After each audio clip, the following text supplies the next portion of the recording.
Καλώς ήρθατε στο κανάλι μου. Εγγραφή και κλικ στο καμπανάκι για να ενημερώνεστε για το οτιδήποτε ανεβαίνει. Καλή διασκέδαση. Πώς μπορείς να πετάξεις ένα αυγό στον τοίχο χωρίς να το σπάσεις? Να το πετάξεις μαζί με την κότα. Τι το κοινό έχουν ο γυναικολόγος και το παιδί που κάνει διανομή πίτσας? Και οι δύο βλέπουν, μυρίζουν και πιάνουν, αλλά δεν τρώνε.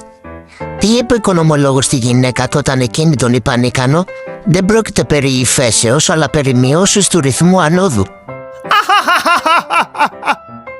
Τι είπε η μούμια όταν συνάντησε το παιδί της? Μούμιασες. Σε πόσα κομμάτια χώρισε ο Μπούς το Ιράκ? Σε 3. Ντίζελ, αμόλυβη, σούπερ. Τι βρήκαν ένας τράγος και ένα ελάφι στον πάτο ενός πηγαδιού? Τραγελαφικό θάνατο. Πώς λένε το DJ φίλο του Αστερίξ? In the mix. Πώς λέγεται το γαλάτης τραβεστή που κάνει πιάτσα? Συγκρούφιξ. Πώς λέγεται ο αδερφός του Μίκη Θεοδωράκη? Γκούφι Θεοδωράκη. Τι μπαίνει στεγνό, βγαίνει βρεγμένο και δίνει μια ζεστή ικανοποίηση? Ένα φακελάκι τσάι. Πες μου ένα όνομα που αρχίζει με ωμέγα. Ο Μέγας Αλέξανδρος. Γιατί ο Κέσαρας φορούσε σανδάλια? Γιατί ήταν Ιούλιος.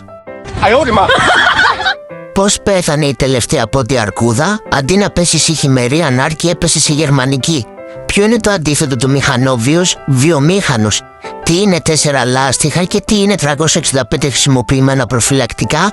Τα 4 λάστιχα είναι good year, ενώ τα 365 προφυλακτικά είναι very good year.